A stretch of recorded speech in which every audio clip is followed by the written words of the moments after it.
Iran America ಯುದ್ಧದ ನಡುವೆ ಮಹತ್ವದ ಬೆಳವಣಿಗೆ ಶುರುವಾಗಿದೆ. ರಷ್ಯಾ ತೈಲ ಖರೀದಿದಾರರ ಮೇಲಿನ ಸುಂಕ ಬೆದರಿಕೆ ಇಳಿಕೆಯಾಗಿದೆ. ಇಲ್ಲಿ ಶೇಕಡ 500ರಿಂದ ಶೇಕಡ 100ಕ್ಕೆ ಇಳಿಸಿರೋದು ಯುಎಸ್ನ ಸೆನೆಟ್.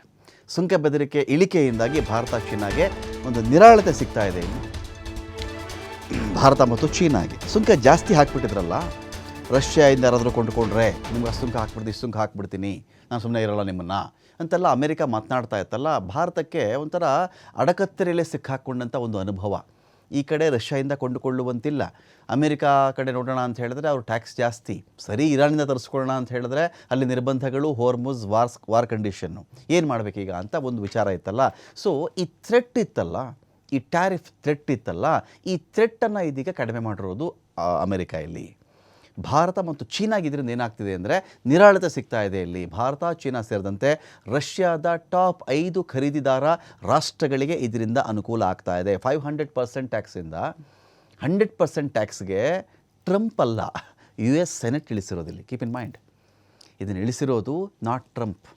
ಏಕೆಂದರೆ ಟ್ರಂಪ್ ಎಷ್ಟರ ಮಟ್ಟಿಗೆ ಅಮೆರಿಕದ ದೃಷ್ಟಿಯಲ್ಲಿ, ಸೆನೆಟ್ನ ದೃಷ್ಟಿಯಲ್ಲಿ ಕಮ್ಮಿ ಆಗ್ತಾ ಹೋಗ್ತಾ ಇದ್ದಾರೆ ಎನ್ನುವುದಕ್ಕೆ ಈ ಒಂದು ಬೆಳವಣಿಗೆ ಅಷ್ಟೇ ಇಂಪಾರ್ಟೆಂಟ್ ಬೆಳವಣಿಗೆ ಡೆವಲಪ್ಮೆಂಟ್ ಆಗಿರುತ್ತೆ. ಇದು ಹೇಗೆ ನೋಡಿ, ನಾನು ಯುದ್ಧ ಮಾಡಿಬಿಡ್ತೀನಿ, ಮತ್ತೆ ಯುದ್ಧಕ್ಕೆ ಹೋಗ್ತಾ ಇದ್ದೀನಿ ನಾನು, ಈ ಥರ ಟ್ರಂಪ್ ಹೇಳೋಕ್ಕಾಗಲ್ಲ.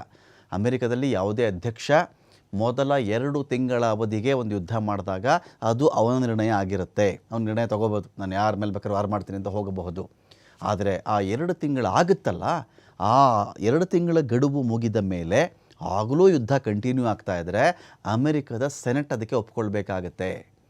ಸೆನೆಟ್ ಅದನ್ನು ಎಸ್ ನೀನು ಯುದ್ಧ ಮಾಡ್ಬೋದಪ್ಪ ಇನ್ನು ಅಂತ ಹೇಳಿದರೆ ಮಾತ್ರ ಯುದ್ಧ, ಇಲ್ಲದೇ ಇದ್ದರೆ ಬಾಯಿ ಮುಚ್ಕೊಂಡಿರಬೇಕಲ್ಲೊಬ್ಬ ಅಧ್ಯಕ್ಷ. ಇದು ಅಮೆರಿಕದ ರೂಲ್ ಬುಕ್. ಅದು ಈಗೇನಾಗಿದೆ, ಸೆನೆಟ್ ಏನು ಮಾಡ್ತಾ ಇದೆ, ಈ ಥರ ಈಸ್ ಆಫ್ ಡೂಯಿಂಗ್ ಬಿಸ್ನೆಸ್ ಅಂತ ಕರೀತಾರಲ್ಲ, ಈ ಥರ ಎಲ್ಲ ದೇಶಗಳು ಎದುರು ಹಾಕ್ಕೊಂಡು ನಮಗೂ ಆದಾಯ ಇಲ್ಲದೆ ಇಡೀ ವಿಶ್ವವನ್ನು ಅಪಾಯಕ್ಕೆ ದೂಡಿ ಎಲ್ಲ ಕಡೆ ಅಲ್ಲೋಲ ಕಲ್ಲೋಲ. ಚೀನಾಗೆ ನಿಮಗೆ ತೈಲ ಸಪ್ಲೈ ಆಗಿಲ್ಲ ಅಂದರೆ ಚೀನಾಯಿಂದ ಸರಕು ಸರಂಜಾಮುಗಳು ಅಮೆರಿಕಕ್ಕೂ ಸಪ್ಲೈ ಆಗಲ್ಲ. ಭಾರತಕ್ಕೆ ತೈಲ ಸರಿಯಾಗಿ ಹೋಗಿಲ್ಲ ಅಂದರೆ ಇಲ್ಲಿ ಇಂಡಸ್ಟ್ರಿ ಬಿದ್ದು ಹೋಗುತ್ತೆ. ಇಂಡಸ್ಟ್ರಿಯಿಂದ ಏನೇನು ಅಮೆರಿಕಕ್ಕೆ ರಫ್ತಾಗಬೇಕು, ಇದನ್ನೇನು ವ್ಯವಸ್ಥೆಗಳಿದೆಯೋ ಅದು ಅಮೆರಿಕಕ್ಕೂ ಹೋಗಲ್ಲ. ಇಂಡೈರೆಕ್ಟ್ಲಿ ಅಮೆರಿಕದಲ್ಲೂ ಇನ್ಫ್ಲೇಷನ್ ಜಾಸ್ತಿ ಆಗುತ್ತೆ. ಇಂಡೈರೆಕ್ಟ್ಲಿ ಅಮೆರಿಕದಲ್ಲೂ ಕೂಡ ಅವರು ಇಲ್ಲಿವರೆಗೆ ಕೊಂಡುಕೊಳ್ತಾ ಇದ್ದಂಥ ಬೆಲೆಗೂ ಇನ್ಫ್ಲೇಷನ್ ಜಾಸ್ತಿ ಆದ ಕೊಡುವಂಥ ಬೆಲೆಗೂ ಜಾಸ್ತಿ ಆಗುತ್ತೆ. ಸೊ ಸೆನೆಟ್ ಇದನ್ನು ಗಮನಿಸ್ಕೊಂಡು ಏನು ಮಾಡಿದ್ದಾರೆ, ಈ ಥರ ಹುಚ್ಚುಚ್ಚು ರೀತಿಯಲ್ಲಿ 500%, 400%, 300% ಟ್ಯಾಕ್ಸ್ ಹಾಕ್ಬಿಡ್ತೀನಿ, ರಷ್ಯಾ ಜೊತೆ ತೊಗೊಂಡ್ರೆ ನಾನು ಸುಮ್ಮನೆ ಇರಲ್ಲ, ಇದೆಲ್ಲ ಒಣ ಗರ್ಜನೆಗಳಿತ್ತಲ್ಲ ಟ್ರಂಪ್ದು, ಇದಕ್ಕೆ ಸರಿಯಾದಂಥ ಪಾಠವನ್ನು, ಚಾಟಿಯನ್ನು ಬೀಸಿರೋದು, ಪಾಠ ಕಲಿಸಿರೋದು US ನ ಸೆನೆಟ್. 500%ಇಂದ 100%ಗೆ ಇಳಿಸಿದೆ US ನ ಸೆನೆಟರಿ ಟ್ಯಾಕ್ಸನ್ನು. ಸೊ ಹಾಗಾಗಿ ಈ ಬೆದರಿಕೆ ಇತ್ತಲ್ಲ ಅದು ಇಳಿದಿರುವುದರಿಂದ ಭಾರತ, ಚೀನಾ ನಿರಾಳವಾಗ್ತಾ ಇದೆ. ಇಲ್ಲಿ ಇಷ್ಟೇ ಅಲ್ಲ, ಇಂಡಿಯಾ, ಚೈನಾ ಜೊತೆಗೆ ಒಂದು 5 ರಷ್ಯಾಯಿಂದ ಖರೀದಿ ಮಾಡ್ತಾ ಇದ್ದಾರಲ್ಲ ರಾಷ್ಟ್ರಗಳು, ಅವರೆಲ್ಲರಿಗೂ ಅನುಕೂಲ ಆಗುತ್ತೆ ಇದರಿಂದ ಅಂತ. ಸರಿ, ನಮಗೇನಪ್ಪ ಲಾಭ ನೋಡಿ, ರಷ್ಯಾದ ತೈಲ ಖರೀದಿದಾರರಲ್ಲಿ ಭಾರತ ಕೂಡ ಇದೆ. ಸೊ ಸುಂಕ ಕಡಿತ ಆಯಿತು. ರಷ್ಯಾದ ಅತಿ ದೊಡ್ಡ ತೈಲ ಖರೀದಿದಾರರಾದಂತಹ ಭಾರತ, ಚೀನಾಗೆ ಇದು ಲಾಭದಾಯಕ.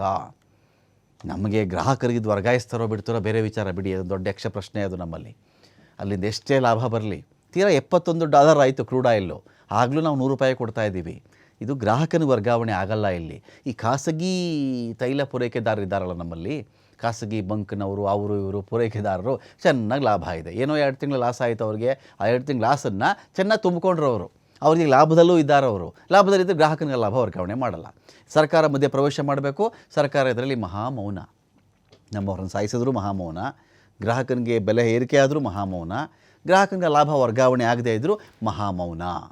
ಸೊ ರಷ್ಯಾದ 5 ತೈಲ ಖರೀದಿ ಮಾಡುವಂಥ ರಾಷ್ಟ್ರಗಳು ನಿರಾಳವಾಗ್ತಾ ಇವೆ. ಇಲ್ಲಿ 500%ಇಂದ 100%ಗೆ ಸಡಿಲಿಸಿರುವುದು US ನ ಸೆನೆಟ್. ರಷ್ಯಾ ಕಚ್ಚಾ ತೈಲ ಖರೀದಿಸುವಂಥ ಅತಿ ದೊಡ್ಡ ದೇಶ ರಷ್ಯಾದಿಂದ ಭಾರತ. 100% ಸುಂಕ ಹೆಚ್ಚಿನ ನಷ್ಟದಿಂದ ತಪ್ಪಿಸಿಕೊಳ್ಳಲಿಕ್ಕೆ ಇದು ಸಹಕಾರ ಆಗುತ್ತೆ. ಸೊ ಭಾರತ ಸೇರಿದಂತೆ ಅಮೆರಿಕದ ಮಿತ್ರ ರಾಷ್ಟ್ರಗಳು, ಪ್ರಮುಖ ಪಾಲುದಾರ ರಾಷ್ಟ್ರಗಳ ಮೇಲಿನ ಒತ್ತಡ ಕಡಿಮೆ ಆಯಿತು.